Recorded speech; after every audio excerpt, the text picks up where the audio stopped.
Tá, beleza. Mas eu preciso da apresentação.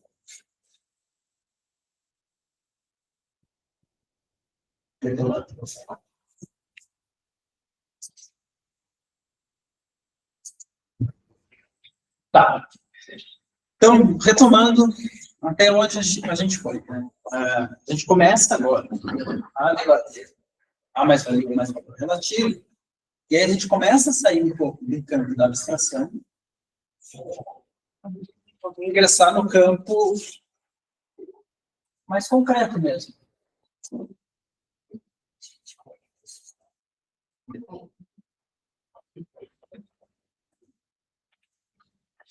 Obrigado, Fulano. Tá. E começa a ingressar então para um campo mais concreto. Por quê? Até esse momento, duas coisas que tem que entender da abstração. Primeiro, a gente está eliminando várias perturbações da realidade, né? A gente sempre traz os exemplos da física, fala disso. Mas também a gente está falando de sociedades mais simples, de relações mais simples. Então, uma forma da gente entender a mais-valia absoluta é a gente compreendendo no sentido mais formal. Então, assim, uma parte da jornada reproduz o valor da produção do trabalho, outra parte excede esse valor como valor, né? Isso acontece no mesmo segundo, né? Constitui o mais valor ou mais valia, enfim. Então, é um aspecto formal a gente consegue entender. Mas a gente também pode pensar no abstrato como sendo mais simples, ou seja, eliminando os desenvolvimentos mais concretos, que são as formas iniciais do modo de produção capitalista. E aí a gente está falando do modo de produção capitalista, como de fato ele começa, né? A forma moderna de produzir, como Marx vai dizer em 4, ali do século XIV. Então, a gente não é uma sociedade, são já sociedades majoritariamente com relações feudais de produção, mas que já tem relações capitalistas, ou seja, já tem, geralmente, um mercador ou um mestre artesão que contrata trabalhadores, que compra força de trabalho, que compra matérias-primas, sejam elas do Oriente, sejam elas europeias mesmo, e já produz de uma forma capitalista. Então, se a gente pensar nesse momento, século XIV, na Europa, Itália, Inglaterra, enfim, onde estão se desenvolvendo as relações capitalistas modernas, também fica mais fácil de entender. A gente pode pegar tanto formalmente, de abstração, e pegar só a forma, quanto também compreender formas mais simples, né? Então, esse movimento a gente tenta fazer primeiro para explicar a mercadoria, para explicar dinheiro. A gente vai tanto para o aspecto formal, quanto voltando para as sociedades mais antigas, o paleolítico, o neolítico, que também é mais fácil de entender porque tem menos perturbações, é menos desenvolvido. Mas o mais valor relativo não dá para fazer isso. O mais valor relativo já é um modo de produção capitalista se tornando hegemônico.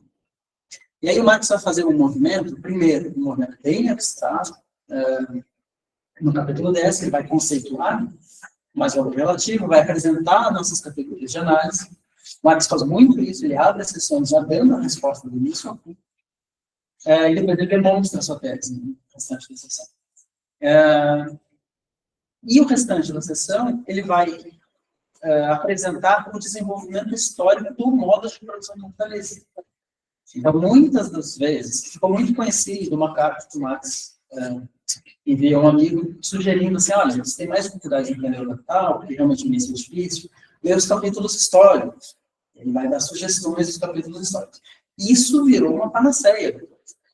Porque a gente defende ler o capital na ordem, né? Vai ser muito difícil assim a sessão, mas ler na ordem que é mais compreensível. Marx escreveu na ordem que tem sentido. Mas a gente que já conhece a história do modo de produção capitalista, não precisamos fazer esse recurso, mas é por causa desse elemento do Marx. Então, aqui a gente vai ver a constituição do modo de produção capitalista nessa sessão. Porque não daria para entender o mais valor relativo sem compreender o modo de produção capitalista como hegemônico já na sociedade. Tá, então, avançamos. Primeiro, os elementos mais conceituais. O que o Marx mesmo apresenta? Tá, o que a gente já sabe?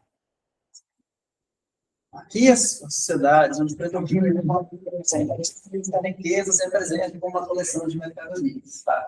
A gente já sabe que o capital é uma relação social. Sabe que o capital é a valorização do valor. A gente sempre brinca, está escrevendo um texto sobre capital, cansou de falar capital, escreve valorização do valor, que é a mesma coisa. A gente já sabe que o valor é uma relação social, a gente sabe que o capital é uma relação social, valorização do valor e capital são a mesma coisa. Mas o que ocorre? Bom, não poderia haver a relação capital, não poderia se desenvolver em sociedades que ainda não desenvolveram a relação social-dinheiro. Não poderia haver a relação social-dinheiro em sociedades que não desenvolveram a relação social-mercadoria. Uma coisa não leva necessariamente a outra. Muitas sociedades foram mercadoras e não desenvolveram dinheiro. Muitas sociedades desenvolveram dinheiro e não desenvolveram a relação capital. Uma coisa não é necessariamente desenvolvimento da outra. Mas uma tem que anteceder a outra.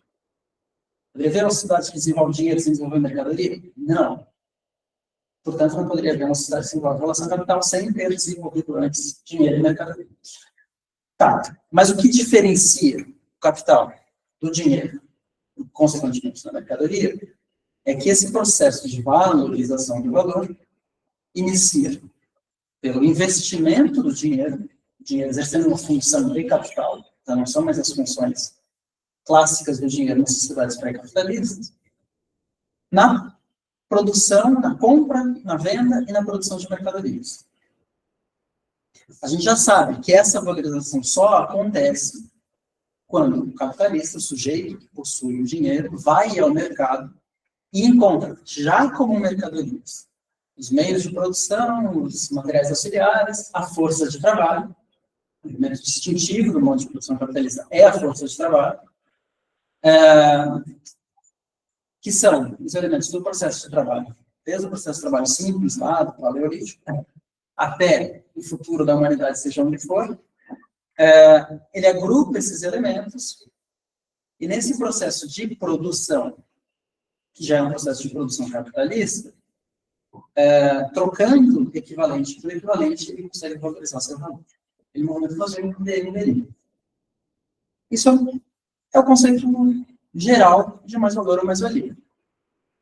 Como ele vai aparecer na história, é justamente, primeiro, as formas absolutas. Por quê? Porque as formas absolutas são as relações capitalistas se desenvolvendo no meio de sociedades que não são majoritariamente capitalistas. Sociedades majoritariamente, no caso histórico, como a gente pode acontecer, feudais. Já tinha um desenvolvimento do comércio, enfim, aí a gente pega o exemplo da Itália, o exemplo da Inglaterra, essas sociedades bem desenvolvidas do comércio, a Holanda, enfim. Mas a única forma de obter mais valor é estendendo a jornada de trabalho. E é isso que o Marx mostra muito fortemente no capítulo 8, que ele discute a jornada de trabalho, ele mostra as lutas entre trabalhadores e capitalistas pela extensão da jornada de trabalho. Então, quando a gente fala assim, as primeiras legislações de jornada de trabalho são do século XIV na Inglaterra. Gente, 1300 já tinha legislação de jornada de trabalho. E era da jornada de trabalho mínima. Não era aceitável que alguém vendesse a força de trabalho por menos de 16 horas. Isso é uma pressão muito grande da classe capitalista, ainda nascente, em uma cidade que não passou pelas suas revoluções burguesas, pressionando a garantia da sua mais-valia absoluta. Nós vamos acompanhar isso, o Marx vai nos mostrar isso, por 300 anos, como as legislações caminham nesse sentido, de garantir uma força de trabalho que produzisse mais-valia, garantia a constituição das relações tipicamente capitalistas. Então, as primeiras legislações, ainda no século XIV, na Inglaterra, no Reino Unido, são de jornada de trabalho mínima e de salário máximo. É só quando a classe trabalhadora se transforma num número volumoso suficiente a ponto de reivindicar direitos, é que existe essa inversão. Jornada de trabalho máxima e salário mínimo. Mas isso são 300 anos. A gente tem mais tempo de legislação de jornada de trabalho mínimo e salário máximo do que o contrário. Então, na história, a mais-valia absoluta sempre apareceu como preponderante no início do modo de produção capitalista, quando ele não é dominante. A partir do momento que ele começa a se tornar hegemônico, e já existe, pela luta de classes, a limitação da jornada de trabalho, a única forma de garantir a expansão dessas relações sociais capitalistas e, portanto, produzir mais valor, ou mais-valia, é pela mais-valia relativa. E isso já não depende mais do capitalismo individual. Conceitualmente, que é a mais-valia relativa? É isso. A gente sabe que existe um valor médio para a força de trabalho médio, que é composto pelos elementos que compõem a produção e reprodução da força de trabalho em sua família. Aqui a gente coloca, por exemplo, abstratos, pensando na jornada de trabalho atual, o Marx trabalha com exemplos de 12 horas, ainda não tinha sido generalizado a jornada de trabalho de 10 horas, que é o que está acontecendo na época do Marx. Então, a gente está pensando numa jornada de 8 horas. Então, a gente pensa, alimentação, a gente pensa em horas abstratas, uma hora de uma hora, essa meia hora, esses elementos básicos. E aqui a gente tem, em termos de trabalho abstrato, que seria o valor médio da força de trabalho média. Com isso, a gente sabe, bom, o capitalista vai buscar, portanto, garantir que essa força de trabalho trabalhe no mínimo 4 horas de um minuto. Não faz sentido ele empregar pelo mesmo valor, não ganha nada. É um filantro. E a gente sabe que a partir daqui vai aparecer toda essa briga de 300 e poucos anos, que ainda hoje presente, de aumentar a jornada de trabalho. Aqui vai ter uma série de teorias sobre isso, mas vai discutir conselho, que era conhecido na época, dizer que o lucro só vinha da última hora, o próprio Adam Smith vai cair em alguns momentos nesse debate. Mas existe essa disputa. A partir do momento que a classe trabalhadora se transforma na maioria da população, e aí você pega um exemplo da Inglaterra, que a ditadura acontece primeiro, e, portanto, as coisas aparecem da forma mais pura, existe uma limitação da jornada de trabalho. E é Marx diz, mas a mais-valia continua se desenvolvendo. Como? Aí a gente pensa, de uma forma lógica, que se existe um barateamento das mercadorias que compõem os elementos, comumente presentes na produção da força de trabalho da sua família, se existe um barateamento, por exemplo, no setor de alimentação, qual alimentação? Alimentação normal da classe trabalhadora. Caso inglês, a gente vai pegar cereais, a batata, o peixe, enfim. Não vai estar aqui, fica mais barato o escargot, a lagosta. Não. Nós não comemos escargot e lagosta. Come trigo, pão, batata, peixe. Se barateia nesses setores, o próprio valor da força de trabalho se reduz. E isso está falando de períodos mais longos, entre um mês e o outro. Se reduz o valor da força de trabalho e a jornada desse trabalho se mantém constante, é possível ter mais valia. E como nós mostramos aqui. Então, olha só que interessante. O desenvolvimento das forças produtivas, quando chegam nos setores que compõem o valor da força de trabalho, podem fazer com que uma jornada de 8 horas tenha mais valia que uma jornada de 10. Isso pode ocorrer. Porque é a proporção entre o trabalho excedente e o trabalho necessário. Tá, mas como isso, de fato, se opera na realidade? Como, de fato, isso aconteceu? Assim, como teoricamente, os capitalistas não se reuniram no congresso de capitalistas, tipo a Convenção das Bruxas, e pensaram, vamos criar a mais-valia relativa. Como? Então reduzir o valor da força de trabalho. Então, não é isso. É óbvio que os capitalistas tentam, todos os dias, aumentar a jornada de trabalho, aumentar a intensidade, reduzir o salário, isso de fato acontece. Mas a questão é, o Marx quer retirar esses elementos perturbadores e entender em termos históricos como se determina esse modo de produção. Como isso ocorre? Bom, o Marx vai fazer um recuo, a partir do capítulo 11, e vai discutir cooperação e cooperação capitalista. O que ele está dizendo com isso? Ele vai fazer um movimento para entender o que é a cooperação em geral. O que é a cooperação em geral? A cooperação em geral é o uso simultâneo de diversas forças de trabalho para produzir algo que um indivíduo sozinho não consegue. Então, a gente sabe, assim, por exemplo, para eu coletar lenha para fazer uma fogueira. Para fazer uma fogueira que sustente nós todos, eu fico 6 horas por dia coletando lenha e acendendo fogo. Beleza. Se eu precisar o dobro disso. Tem verme, tem mosquito, tem predador, não sei. 12 horas.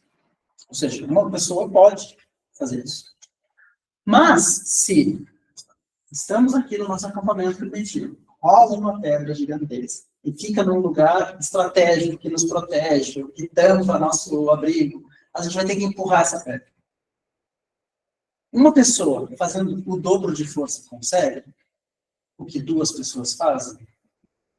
Não. Então, a cooperação é o uso simultâneo de diversas forças de trabalho. Isso potencializa a ação do próprio indivíduo. Então, não é assim uma jornada de trabalho multiplicada por 2. Na verdade, ele é mais do que a soma de 2 pessoas. Marx vai dar vários exemplos. Por exemplo, na agricultura, a época da colheita. A gente precisa de 10 pessoas trabalhando 10 horas por dia. Pode uma pessoa trabalhar 100 horas por dia? Não, não pode. Tem limite da própria natureza, né? Da realidade do tempo. Então, não. A cooperação é isso. É mais do que a multiplicação de pessoas. A gente vê isso cotidianamente. Observa a construção civil no Brasil, que ainda é muito manual. E a gente vê o pessoal descarregando caminhão de tijolo. Eu posso lá pegar um grupo de tijolos e ir até o final, voltar. Posso. Mas é muito mais eficiente eu pegar um grupo de tijolos e passar por lá. Tem menos esforço e tem muito mais trabalho, muito mais eficiente. Então, a cooperação é uma multiplicação da força de trabalho individual acima da própria soma de pessoas. Então, pessoas cooperando, dividindo o trabalho, são mais do que a soma. Por exemplo, nós estamos aqui nesse momento de 6 pessoas. Uma pessoa trabalhando 6 vezes não tem a mesma capacidade de 6 pessoas trabalhando simultaneamente. Isso é algo que a humanidade já descobriu. Se a gente for ver lá os primeiros monumentos, os mais antigos que a Suméria, aprenderam lá que a Mesopotâmia é a primeira civilização humana. Mas tem construções gigantescas anteriores à Mesopotâmia. Tem na Turquia, tem em outros 3 ou 4 lugares. Os caras já tinham monumentos de pedra gigantescos e, obviamente, uma pessoa é incapaz de fazer. Não importa o que ela faça. Então, já existia trabalho cooperado muitos anos atrás. De 15, 20 mil anos atrás. Então, esse é o elemento da cooperação. E aí, aqui, tem uma coisa bem importante.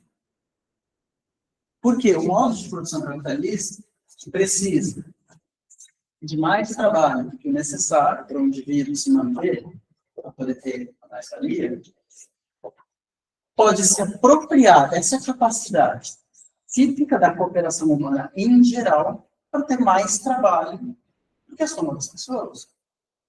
Então, uma coisa é eu contratar uma pessoa para fazer um trabalho. Vai me dar X mais valia. Outra coisa é contratar 2, outra coisa é contratar 6, outra coisa é contratar 6 e colocá-los para trabalhar de uma forma cooperada. E a gente viu, 6 pessoas cooperando valem mais do que a soma de 6 pessoas individualmente. É uma forma do capital se apropriar gratuitamente da capacidade humana de produzir mais do que o necessário. Então, Marx vai diferenciar a cooperação em geral da cooperação capitalista. Mas como ocorre a cooperação capitalista na prática, no mundo real? Ela vai acontecer no mundo real quando? Lá no século XIV, começam as primeiras relações modernas do modo de produção capitalista. Aí pode ser um mercador, ou pode ser um mestre artesão, que ao invés de ter um aprendiz que vai começar a varrer no chão e vai terminar virando nota 20, ou seja, vai aprender tudo, um ateliê, ele vai ser contratado para fazer uma coisa só. Então, esse artesão que está contratando força de trabalho vai ter lucro em cima dessa pessoa, vai extrair mais valia desse trabalho. Conforme ele vai conseguindo acumular valor, enriquecer, entesourar, ou melhor, ter mais capital, ele pode contratar 2, 3, quando a gente viu no nosso exemplo, 6 valem mais do que 6, quando são cooperados. Então, a partir daqui, a partir de um certo volume de trabalhadores sendo contratados por um capitalista, a própria produção capitalista permite um acúmulo maior de riqueza para o capitalista, gratuitamente, justamente por essa força cooperada. Isso permite o grande salto do modo de produção capitalista. E é a partir daqui que ele vai começar a se tornar efetivamente dominante. São as relações capitalistas modernas, né, que já existem lá desde o século XIV, né, marca mais esse período, vão atingir a sua forma clássica 200 anos depois, na manufatura, que é o período que o Adam Smith de fato vai analisar. O Adam Smith é um dos maiores economistas burgueses capitalistas que o Marx respeita, xinga muito, é verdade, às vezes é desrespeitoso, mas ainda assim tem muito respeito pelo Adam Smith. E ele não está falando da Revolução Industrial, ele está falando da manufatura. Ele é um pensador na época manufatureira. Então, no geral, a gente aprendeu na escola, o modo de produção capitalista começa na Revolução Industrial. Não, ele começou no século XIV. Segundo, antes da gente chegar na Revolução Industrial, o que permitiu a Revolução Industrial é essa fase. Então, a forma clássica do capitalismo é a manufatura. E o que tem de diferente da manufatura? Bom, a cooperação capitalista clássica, essa do século XIV, do século XVI, ela ocorre principalmente, né, nos trabalhos artesanais. Mas, o que ocorre? Justamente na busca pela mais-valia, do ponto de vista capitalista aparece como lucro, o capitalista, além de cooperar, de coordenar vários trabalhos, passa a segmentar esses trabalhos. E aí aqui tem uma diferença. O trabalho, eu não sei o que é isso. O trabalho cooperado tem uma divisão, mas o trabalho manufatureiro é uma divisão já de especializações. E ela vai se caracterizar basicamente de duas formas. A manufatura pode ser tanto a divisão de um grande ofício em pequenas especializações, a gente pega o exemplo clássico do Adam Smith, que o Marx retoma, da fábrica de alfinetes, né, em que o Adam Smith vai analisar que a melhor forma de produzir alfinetes, de produzir mais rápido, de produzir mais alfinetes numa mesma jornada de trabalho, é segmentando essa atividade em 80 subatividades. O Marx vai trabalhar com o mesmo exemplo da fábrica de alfinetes, mas divide em 20. Eu não sei por que o Marx fez essa escolha. Mas o exemplo do Adam Smith ele vai até 80. Que, de fato, algumas coisas aconteceram. Né? Então, assim, uma coisa é cada um de nós fazer todo o trabalho da fábrica da produção de alfinetes. Por estarmos juntos em cooperação, já existe um ganho gratuito para o capitalista, porque, por exemplo, ele tem um lugar só, com uma fonte de luz, uma fonte de aquecimento, né? Está no teto. Os meios de produção podem ser compartilhados, ao invés de você ter 6 ferramentas, eu tenho 2 para a gente usar simultaneamente, tudo isso vai acontecer na cooperação. Na manufatura, a gente divide essa atividade em especializações. Primeiro, o tempo para eu aprender a fazer o alfinete inteiro é muito maior do que o tempo de fazer uma atividade só. Você não precisa nem imaginar quais são as subatividades do alfinete. Mas se a gente pensar assim, na produção artesanal de borda, eu posso só cortar couro. No final do ano, eu estou cortando muito mais rápido. Ou eu posso só pregar. No final do ano, eu sou o melhor pregador do mundo. Eu não aprendi nada, eu não sei fazer uma borda. Se me deixar com tudo isso aqui, eu só sei pregar. Então, a ideia do trabalhador parcial é que o próprio Adam Smith vai questionar do modo de produção capitalista, vai defender a educação, enfim, como forma de mitigar isso que ele vai chamar de idiotização dos trabalhadores. Esse é o Adam Smith falando, não sou eu, nem o Marx. Porque a manufatura vai criar, então, esse trabalhador parcial. Mas tem uma outra forma de manufatura, que é a combinação de diversos ofícios distintos num lugar só. O exemplo que o Marx dá, um dos exemplos, é da produção de carruagem. A carruagem tem o carro, tem os bancos, tem a pintura, tem uma série de elementos. E aí o que o Marx diz? Bom, uma coisa é a produção artesanal de carruagem, onde nós nos reunimos aqui, primeiro fazemos o carro, depois fazemos a roda, depois fazemos juntos o banco, depois fazemos o estofamento, depois montamos por aí. Na manufatura, mesmo que eu saiba fazer tudo, tem atividades que têm tempos diferentes. Para fazer o banco é muito mais fácil do que fazer o carro. Eu posso fazer, no tempo que eu faço um carro, eu faço 4 bancos. Então, eu estou lá fazendo o carro, já faço os 4 bancos, ao mesmo tempo, no final do tempo, eu vou ter 4 carros, 4 bancos e um carro. Então, no momento em que eu vou montar o banco, eu já posso ir pintando. É exatamente o que a gente vê hoje numa fábrica. Os processos são segmentados e não existe mais tempo vazio. O tempo é aproveitado ao máximo. Isso também é manufatura. Então, pode ser tanto juntar, combinar diversas produções distintas, como segmentar cada produção em várias partezinhas. Isso significa, isso implica, do ponto de vista numa redução de trabalho. Então, numa mesma jornada de trabalho, do que antes, um artesão. Vamos pegar o exemplo da bota. Não consigo pensar nessas subjetividades do alfinete. No que um artesão leva 2 dias para fazer uma bota, a cooperação capitalista levava 1 dia. A manufatura produz 5 botas num dia. Então, os artesãos conviveram com a produção capitalista por 2 séculos. Por que os artesãos morreram? Ninguém queria ser artesão. Não vou ser artesão antes. Vou vender forças de trabalho, estou vendo a galera morando ali na rua, virando mal. Desistir de ser artesão? Não, o artesão está produzindo uma bota por dia. O capitalista que está do lado dele é o mestre artesão, que ele conheceu na infância, eles estudaram junto com o mesmo mestre. Está produzindo 5. Qual é o valor da bota nessa sociedade? Não é mais o valor da artesão. É a mesma bota. Alguém vai pagar 5 vezes mais uma boneca, mas é um trabalho artesanal, eu vou proteger o produtor local, meu amigo. Tem um ou outro que de vez em quando faz mais útil, geralmente a sociedade também. Então, o que matou a produção artesanal é justamente a capacidade de produção em massa do modo de produção capitalista. As mercadorias capitalistas são mais baratas. Elas não necessariamente são piores. Depois vão se tornar um monopólio, enfim. No princípio, elas são iguais. Só que elas são mais baratas. Não tem como artesão sobreviver. Então, os modos de produção artesanais, que conviveram com os modos de produção feudais, né, nas franjas da sociedade feudal, foram mortos pela capacidade capitalista de produzir em massa. Pela capacidade capitalista de se apropriar de cada vez mais trabalho gratuitamente.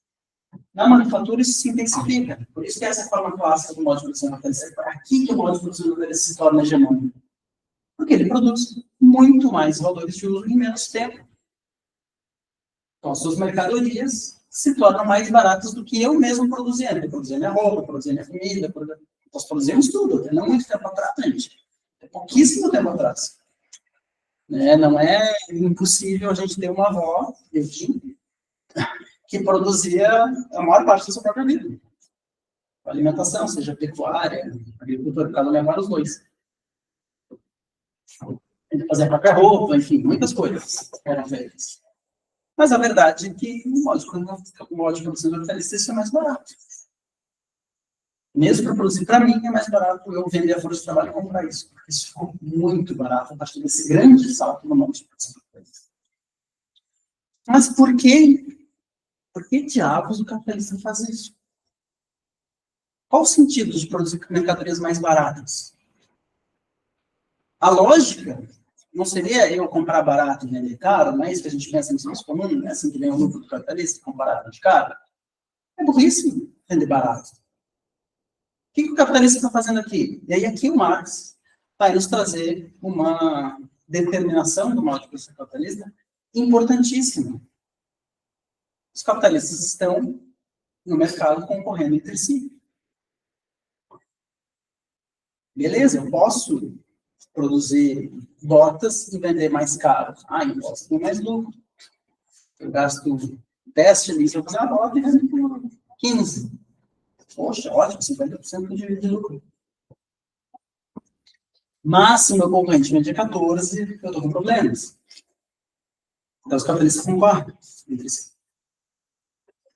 Qual a forma que tem o capitalista de sobreviver numa sociedade produtora de mercadorias em que existe concorrência. Ele tem que tornar a sua mercadoria mais barata. Então, do ponto de vista capitalista, quanto mais ele produzir no mesmo tempo, em menos tempo, mais barata é a sua mercadoria. Em termos científicos concretos, o que a gente está falando é desenvolver as forças produtivas e reduzir o tempo socialmente necessário de cada mercadoria. A gente sabe que, em termos históricos, seja lendo um grande gráfico no tempo, as mercadorias são, de fato, trocadas pelo seu equivalente. Não no cotidiano, porque isso varia, às vezes mais barato, às vezes mais caro, enfim, mas se a gente pegar ciclos históricos grandes, a gente vai ver que, de fato, elas são trocadas pelo seu equivalente. Então, o que o capitalista tem que fazer? Ele tem que fazer que a sua mercadoria seja mais barata que a do seu concorrente. E aí o Marx vai dar um exemplo bem interessante, que ele vai dizer o seguinte, olha, vamos pensar num capitalista qualquer. Produz uma mercadoria em 10 horas. E, portanto, troca pelo seu equivalente de 10 horas. Se ele produzir essa mercadoria em 8 horas, e trocar por 8 horas, ele vai matar todos os concorrentes. Né? Ele vai perder no individual da mercadoria, mas ele vai ganhar o mercado inteiro. Vai ganhar em escala. Se ele vendia 10, agora ele vende das suas 10 mais as 10 do concorrente. Porque é dele mais barato. Mas tem um outro elemento.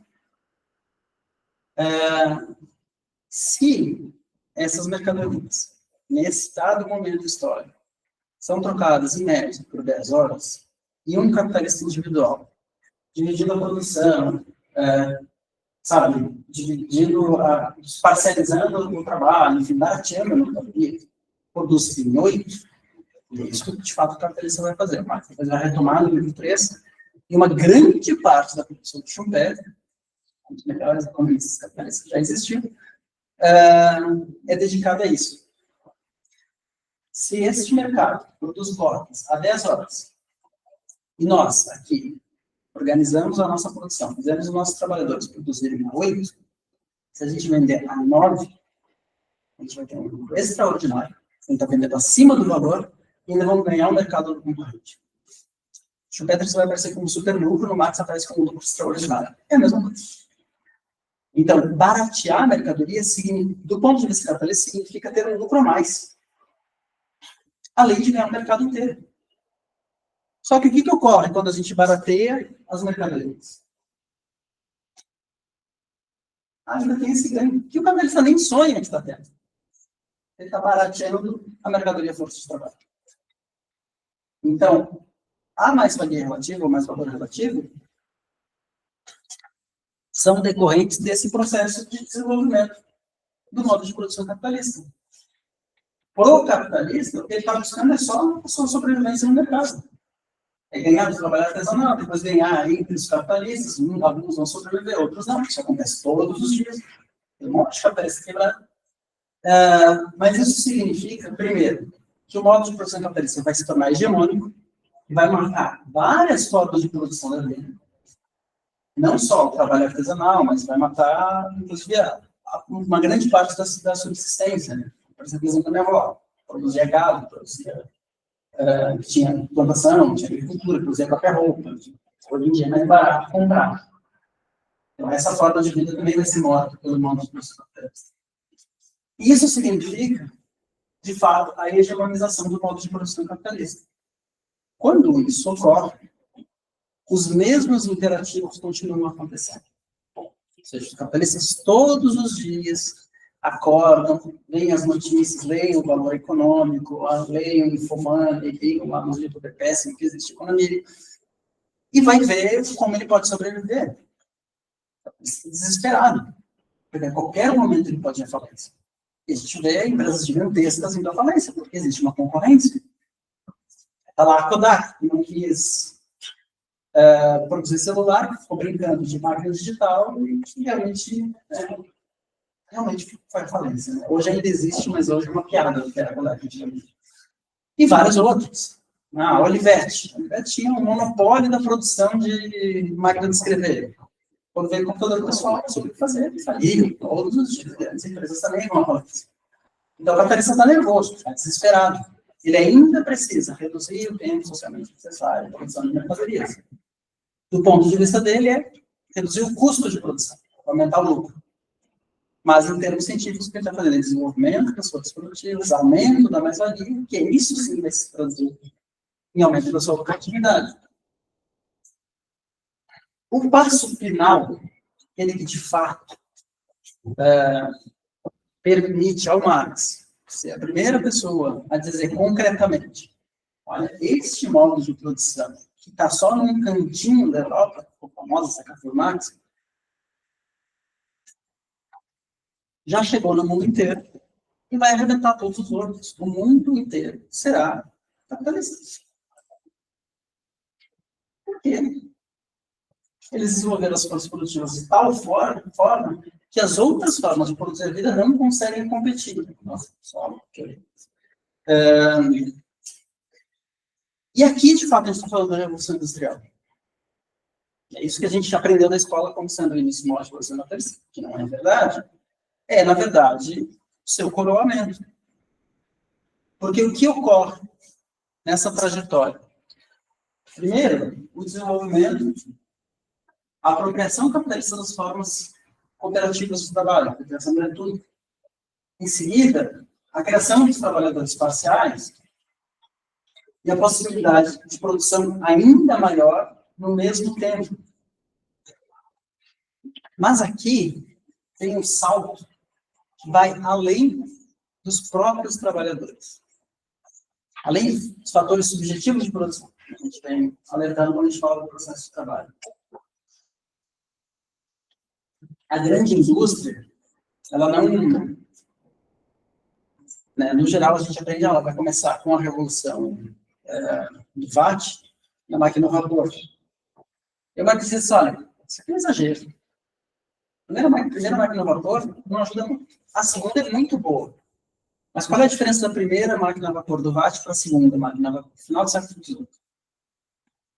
É que a primeira simplesmente introduz o vapor como motor. O que é ótimo, que é um motor mais rápido do que a força de trabalho humana. Tanto em velocidade quanto em força. Mas, em si, isso não muda nada. Aí o Marx vai nos explicar o que é exatamente uma máquina. Passava o dia inteiro na biblioteca lendo, ele lê o manual de máquinas, e aí ele tem, inclusive, uma explicação do que é uma máquina. Vai pegar lá dos gregos e vai trazer para a atualidade.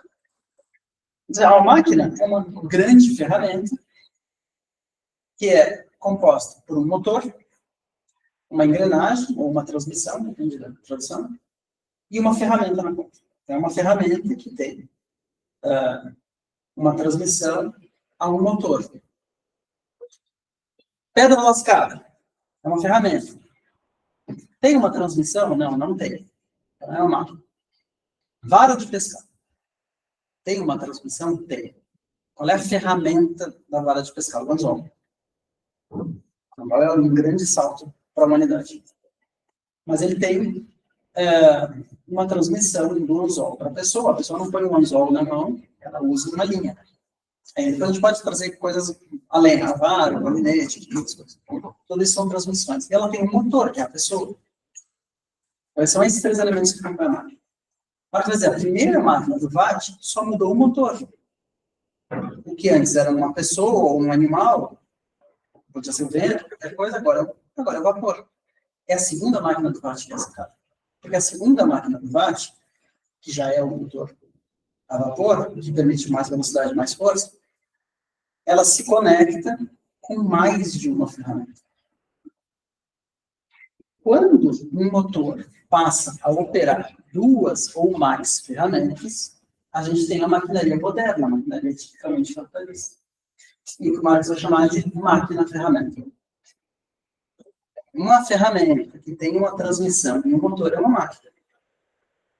Mas uma máquina que opera mais de uma ferramenta é uma máquina-ferramenta. Essa é, de fato, com perdão, trocadilho da palavra, o motor da Revolução Industrial. Por quê? Até agora a gente substitui mais de um trabalhador com uma única máquina. Isso permite ao capital do ponto de vista capitalista, é baratear a mercadoria. Mas, o que o capitalista não sabe, que é que, na verdade, ele está reduzindo a parte necessária do trabalho e, com isso, aumentando a mais-valia. Essa parte os capitalistas não descobriram. David Ricardo pode dizer que descobriu. O próprio Marx já brigou em admitir isso. Agora, a diferença dessa segunda revolução é que agora nós não temos mais um trabalhador operando uma ferramenta ou cuidando de uma ferramenta operada por um animal, pelo vento, pela água, moinho, como é que se chama aquela que tem muito aqui em Florianópolis? Isso, moinho de engenho, né, que era um boi, enfim, ou outro animal. Já não é mais um trabalhador operando ou controlando uma ferramenta operada por uma máquina. Agora, é uma máquina operando várias ferramentas e um trabalhador cuidando de uma máquina que opera várias ferramentas. Então, se a gente tem uma máquina que opera uma única ferramenta, ela substitui direta ou indiretamente o trabalhador. Agora, se a gente tem uma máquina que opera várias ferramentas, o que antes eram vários trabalhadores, agora só precisa ser um. Esse, por exemplo, é o fundamento da produção flexível, do idiotismo. É o mesmo fundamento. É a mesma revolução técnica. Onde antes nós tínhamos um trabalhador operando uma máquina, agora nós temos um trabalhador supervisionando 50 máquinas. Então, nós reduzimos a necessidade de capital variável de 50 para 1 e, consequentemente, barateamos a produção. Por quê? Porque a máquina não cansa. Ela cansa, ela deprecia. Né? Mas a máquina opera em outro ritmo. E aí, esse processo todo de desenvolvimento das máquinas ferramentas liberta o modo de produção capitalista dos limites do próprio corpo humano. Então, não adianta, se a gente precisava de trabalhadores com grande habilidade, a manufatura eliminou isso. Não precisa saber esculpir, polir, cortar, só precisa ter uma coisa. E eu posso só esculpir só um pedaço, todos os dias. Cada um de nós esculpe um pedaço, a gente esculpiu algo maravilhoso que um artesão levava anos para aprender. Isso a manufatura já fez. A máquina, a ferramenta, fez reduzir o número de trabalhadores e agora dispensou, inclusive, a força. A grande revolução da Revolução Industrial, e é aqui, por isso que, em geral, a gente pensa esse como início de modo de produção capitalista, é porque aqui começam os horrores a céu aberto do modo de produção capitalista. Que é principalmente a incorporação das crianças na fábrica. Né? Então, se eu agora já não preciso mais de força, já não preciso de destreza, eu já não preciso mais. Não preciso de destreza, mas não preciso de força, não preciso de velocidade, eu preciso de alguém que olha a máquina, quando ela tranca, vai lá e sabe escutar. Isso aí uma criança faz. E uma criança faz muito bem, a criança ainda tem um mãozinho pequenininha, né? Então, ela entra em algumas engrenagens, em algumas situações, as crianças eram as únicas que podiam trabalhar. E aí aqui começa a grande disputa do modo de produção capitalista com a sociedade inteira, que são as denúncias dos horrores das fábricas. Então, não é estranho que é nesse momento que aparece Charles Dickens. Não é nem um pouco estranho. Basta ler Charles Dickens, que está falando das crianças trabalhando primeiro nas chaminés, lá, no Oliver Twist, até o desenvolvimento das próprias fábricas. Né? Como que é o nome dele? Charles Dickens. Até o Shakespeare era o maior escritor inglês de todos os tempos, eles estão enterrados um do lado do outro. Então, ele chegou a ser... Ele é comparado ao Shakespeare, né, pela importância dele.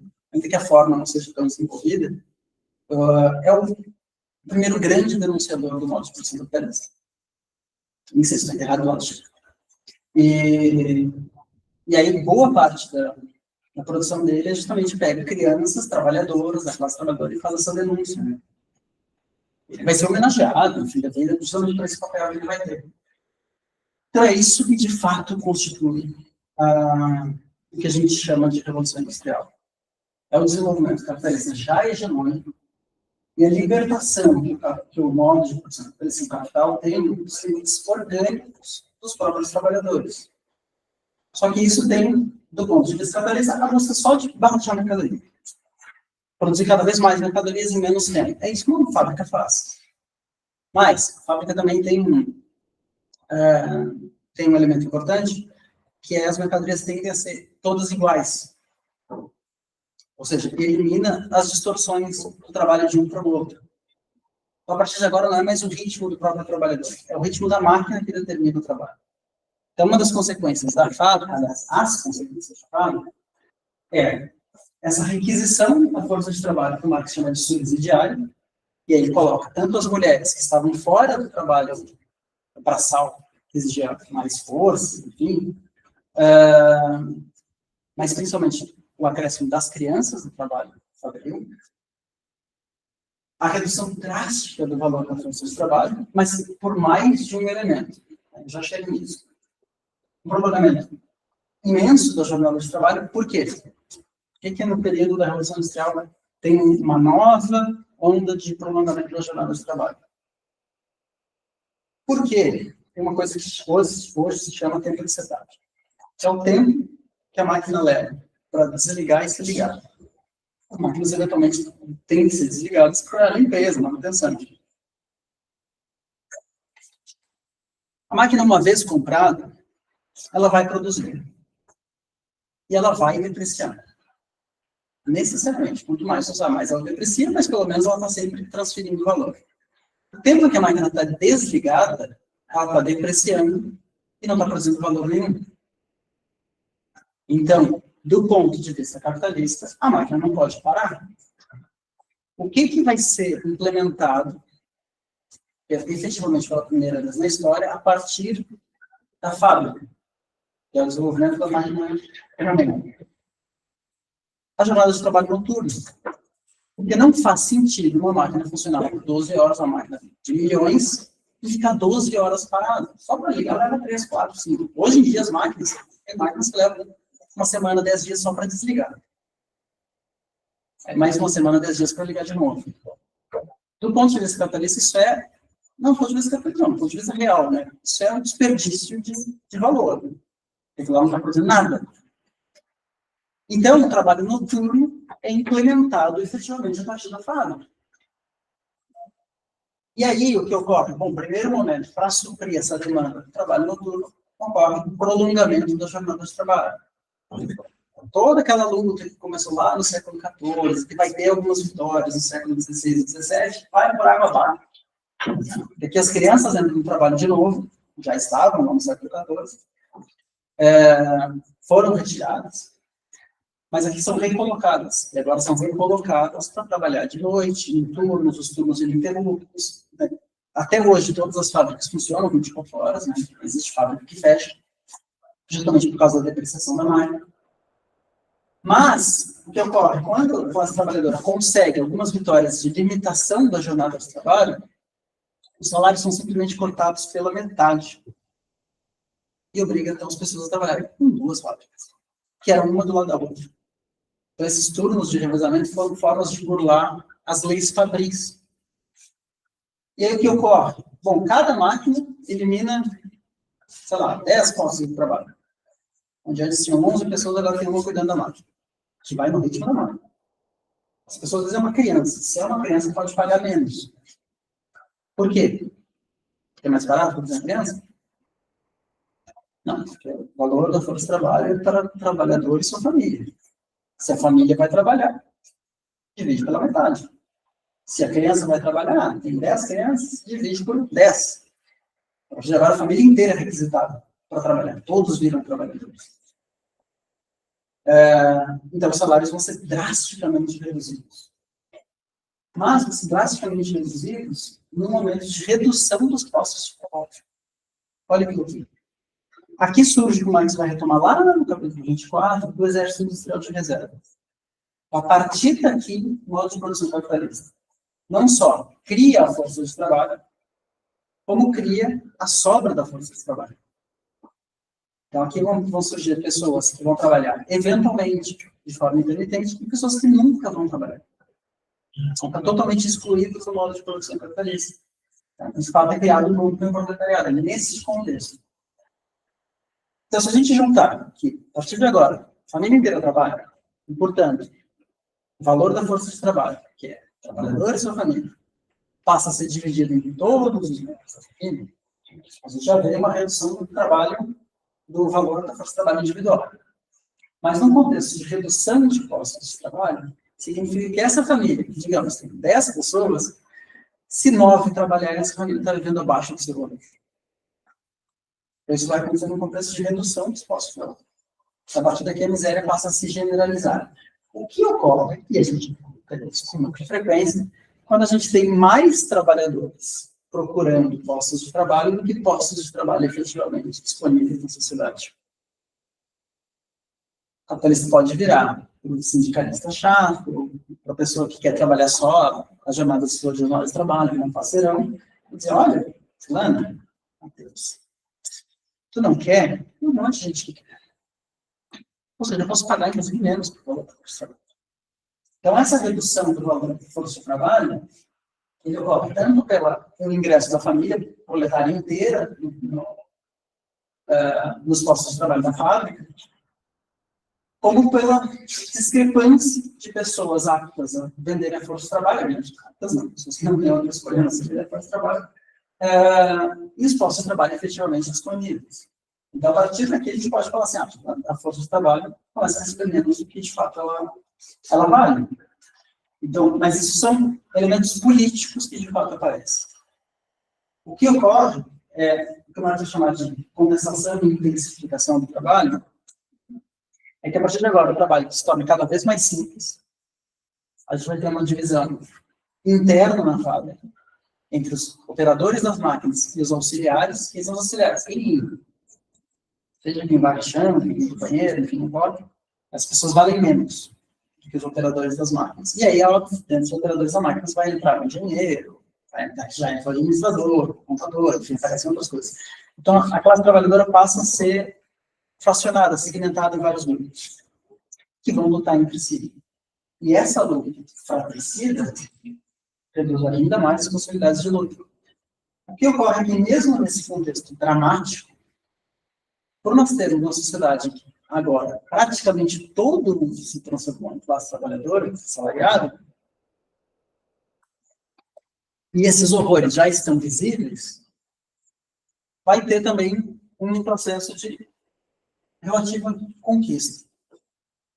Então, mesmo no contexto de hierarquização fabril, no contexto de fácil substituição de trabalhadores, no contexto de criação do exército industrial de reserva, no contexto em que existem, a partir de agora, ciclos industriais, ou seja, tem períodos em que as máquinas produzem muito, tem períodos que ela produziu tanto que geram as crises. As crises agora passam a ser crises industriais. Né? A gente vai ver tanto uma liberação da força de trabalho, e aí vai vir aquela desculpa que até hoje a gente escuta, que agora a inteligência artificial, ela vai tirar empregos, mas ela vai criar empregos novos.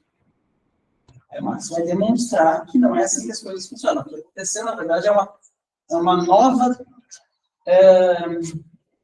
nova composição do valor. Então, onde antes, a gente estava trabalhando com o exemplo de a produção capitalista gasta 20 horas em meios de produção e 20 horas de força de trabalho. Ou seja, 40 horas. Agora são as mesmas 40 horas, só que são 36 em meios de produção e 4 em força de trabalho. Por que o capitalista vai contratar mais trabalhadores se ele nem precisa? Então, na verdade, o que existe é uma transferência do capital variável para o capital constante. Isso aqui depois vai ser muito importante, principalmente no livro 3, para a gente entender as crises e a lucratividade. Mas, outras transformações vão acontecer também fora da fábrica. Primeiro, quando a fábrica se torna dominante, formas que antes não eram capitalistas passam a ser subsidiárias. O quê? O trabalho artesanal, o trabalho doméstico, eles passam a atender a fábrica. Por exemplo, a gente vê a produção em Santa Catarina, a produção de leite ou produção de aves. Acho que a ave é até mais forte do que o leite. Uma parte da produção de aves não é feita pelo oligopólio que controla o mercado de proteína no Brasil, da Marfrig, BRF e JBS. Uma parte é feita por produção doméstica. Os produtores produzem frango e vendem para quem? para a JBS, para a Marfrig e para a BRF. São subsidiários da fábrica. Por que que a JBS, a Marfrig e a BRF compram desses produtores? É mais barato comprar deles. Tem que ter fábrica. Em alguns contextos é mais barato. Então, essas pessoas vão trabalhar no ritmo da fábrica e só vão ter como seu comprador a fábrica. E aí, onde a gente vê? Onde é que tem mais casos de denúncia de trabalho análogo à escravidão? Não é na Marfrig, não é na JBS e não é na BRF. São os subsidiários. E qual é a defesa desse oligopólio? Não, mas não tem controle, a gente compra deles. Nós somos clientes. Na verdade, eles são subsidiários. E a única forma deles terem algum tipo de lucro é chegar nessas formas, né, inumanas de produção. O outro fenômeno que vai acontecer fora da fábrica, por causa da fábrica, é a revolução agrícola. Porque agora, esse ritmo que a fábrica tem, né, de produção em larga escala, uma velocidade incrível, implica numa necessidade de produção de ritmo fabril também no campo. Então, no primeiro momento, isso intensificou o tráfico negreiro nos Estados Unidos, nas Américas em geral, mas no segundo momento também significou que as relações no campo se tornam agora relações de trabalho assalariado.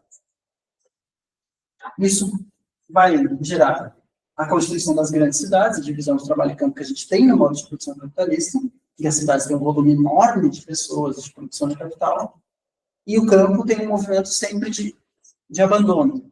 As pessoas deixam de ser camponesas, viram trabalhadores, como a agricultura industrial não emprega todos, vão até a cidade, e vão na cidade e entram como o exército industrial de reserva. É nesse contexto também que surge, que voltou agora, só redescobriu o capital, é um livro pouco conhecido, que o Marx vai chamar de ruptura metabólica. Ou seja, que é a necessidade da fábrica imposta no campo, porque o campo também se transforma numa fábrica, de produzir além da própria capacidade do terreno se regenerar. A partir daqui, a gente entra, de fato, em um processo de produção destrutiva. A primeira pessoa que falou isso foi o Marx, que é acusado há pelo menos 100 anos de nunca falar de ecologia. E aí agora algumas pessoas descobriram que estava aqui no capítulo 13. Eu vou ter mas tem um outro fenômeno que também acontece fora da fábrica, que é essa classe trabalhadora que ficou gigantesca, que chegou no campo, que agora já está na rua, que não tem mais emprego, porque tem a hierarquização fabril, porque existe um desemprego que hoje é chamado de estrutural, que o Marx vai chamar de exército industrial de reserva, passa efetivamente a se organizar. E nós estamos falando do final do século XVIII, principalmente no início do século XIX. E aí vai ter uma série de movimentos que, no primeiro momento, vão se voltar contra a máquina, vão querer destruir a máquina, o movimento lutista, mas que depois vão se voltar para a legislação. Aqui já é o final do que o Marx chama de socialismo utópico, e início de uma luta de classes mais direta, mais aberta, mais franca, que são a constituição das leis fabris. E as leis fabris, principalmente a partir de 1810 até 1820, elas vão implicar na proibição do trabalho infantil, que vai abrir uma discussão enorme do que é infância. Mais uma vez, isso já vem acontecendo no século XIV, que é infância. Né, os católicos entendem que a infância acaba não cedo, uns 9, 10 anos, já é uma marmanjo. E o movimento dos trabalhadores sempre defendendo que a infância se estende mais, justamente proibir as crianças de trabalharem na fábrica. Uma coisa também que vai acontecer nesse período, muito a partir do Robert Owen, o último socialista utópico, é a disputa das crianças irem para a escola. Eu pergunto, o que a gente vai fazer? Os pais estão trabalhando, vai botar onde esses eventos? E aí a educação pública, de fato, se coloca como direito, a partir, principalmente, do Robert Owen, que vai criar a creche e a escola pública. E aí passa a ser uma bandeira do movimento dos trabalhadores. E aparece, num primeiro momento, não era uma formação humana, era simplesmente fazer com as crianças que não vão trabalhar, já ficou proibido de trabalhar. E depois da criança descobre que a gente está até hoje na formação humana. Os pais poderiam trabalhar. Também, isso também. Por isso que até hoje a gente tem essas leis já, a partir de tantos, trabalhadores têm que ter creche na escola. Os únicos que não têm isso é o serviço público, as universidades. Esses trabalhadores não têm direito à creche. Mas é nesse contexto. Então, nós temos a classe trabalhadora, que já é a imensa maioria da sociedade, já está fora da cidade, já está no campo. Né? Na cidade, a gente vê um crescimento imenso da miséria, por causa desse desemprego criado pela fábrica, mas também a gente vê o surgimento moderno do proletariado, que a partir daqui reivindica direitos e conquista seus direitos. E aí, a síntese disso são as leis fabris. Então, a partir daqui, já não existe mais a lei do salário máximo, mas a lei do salário mínimo, a proibição do trabalho infantil, em alguns contextos, em alguns ramos vai ter a proibição do trabalho feminino, que num primeiro momento se chama conquista, mas também a limitação da jornada de trabalho, a proibição do trabalho por turno, da pessoa trabalhar em 2, 3 lugares ao mesmo tempo, enfim, uma série de outros elementos vão aparecer. Então, esse contexto,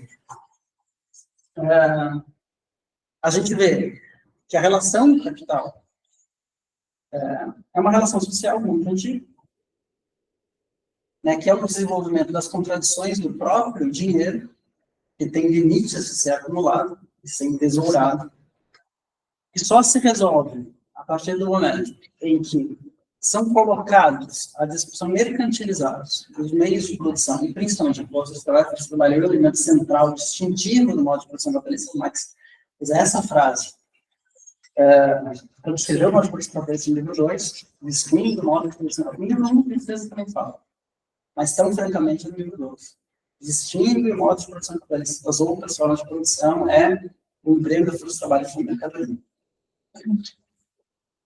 Esse emprego, essa mercantilização da força de trabalho, permite que o dinheiro rompa o seu limite e possa valorizar o próprio valor. Então, a partir daqui, o dinheiro já não é mais dinheiro, ele é capital. O que o capitalista vai buscar fazer é ampliar cada vez mais as possibilidades de valorização. Num primeiro momento, nos primeiros séculos, quando começam essas relações, lá no século XIV, os capitalistas vão buscar pagar menos, trabalhar mais, aumentar a jornada de trabalho, aumentar a intensidade. Quando os limites são postos pela realidade, por uma série de fatores, não é só a resistência à classe trabalhadora, a única forma do modo de produção capitalista ter sobrevivido foi desenvolvendo as forças produtivas. Então, foi primeiro competindo com as mercadorias artesanais, com mercadorias do campo. Do ponto de vista capitalista, significa um barateamento, uma redução de custos na produção, mas efetivamente isso significou um aumento da mais-valia relativa. Isso permitiu que essas relações que estavam insumadas num cantinho da Europa dominassem o mundo, e o produto da relação capitalista é, sobretudo, as suas relações. Quais são as relações capitalistas por excelência? Constituição exatamente o que a gente está vendo. Todos nós, sem nenhuma dúvida, somos classe trabalhadora. Porque a chance de errar é muito pequena, porque a imensa maioria da população humana se transformou em vendedores de força de trabalho. Então, não é só a nossa destituição dos meios de produção, mas a nossa única forma de produzir a vida vendendo força de trabalho. E os ditames dessa venda de trabalho são: o capitalista vai ter lucro me contratando? Eu vou produzir mais comida? Mas quais são os limites? Eles são justamente o suporte do próprio modo de produção capitalista. E que seria uma sociedade hierarquizada dentro da própria classe trabalhadora, de formas não capitalistas de produção da vida, que levam essas relações para o campo, não só levando as relações assalariadas, mas em construindo as grandes cidades, todas as suas desigualdades, e também os limites da própria natureza nessa produção. Mas também um outro produto. E aí não é só um produto, essas relações justamente essa classe trabalhadora atuando como classe. Eventualmente se matando, eventualmente se unindo e tendo grandes conquistas. Então, esses são os grandes fundamentos centrais do modo de produção capitalista. E se o Marx, se isso fosse suficiente, ele teria parado no capítulo 13, mas ele continua. Então, como ele continua, são mais 89 capítulos, A gente sempre convida as pessoas a continuarem essa saga, porque o Marx faz uma síntese brilhante do que é a nossa sociedade. Matheus. Vamos ver se tem questões. Não, estamos tranquilos. A resistência gera leis fabris. Se a gente tem um Estado que defende os interesses dos proprietários dos meios de produção, essas leis fabris vêm para conter essa resistência, não deixar que sempre no interesse do... Sim, com certeza, com certeza. Se há uma ameaça de ruptura com a anticorrupção, as comunistas vêm. Então, a gente sabe. Então, logo o movimento esfria, a gente perde tudo de novo. Então, aí está o limite daquela discussão que quem faz bem sintetizado é a Rosa, né, da reforma ou revolução. As duas coisas caminham juntas. Né? Uma é a prioridade da outra. Mas essa necessidade da gente estar sempre permanente em mobilização, as conquistas são parciais, mas elas são importantes. Mas isso está posto. O Estado é o escritório das classes, como é que é? Comitê executivo das classes dominantes em qualquer sociedade. Isso Marx nunca deu um passo atrás nisso. Mais dúvidas, comentários? Sugestões críticas, desabafos. Deixa para desligar. Lamentos também. Então, encerra aí o vídeo e... Encerramos?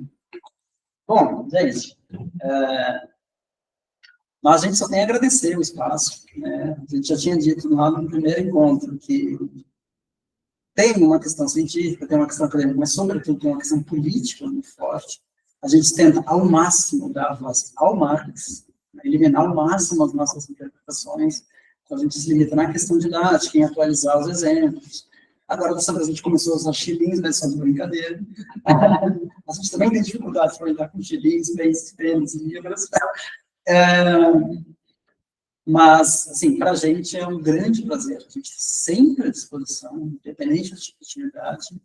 Para a gente é importante disseminar e auxiliar as pessoas a terem sua própria leitura, mais sobretudo a leitura do Marx, pelo Marx, o que ele e o Engels falaram, que, a nosso ver, é o fundamento da grande crítica científica e política do nosso tempo. E é isso. Encerramos?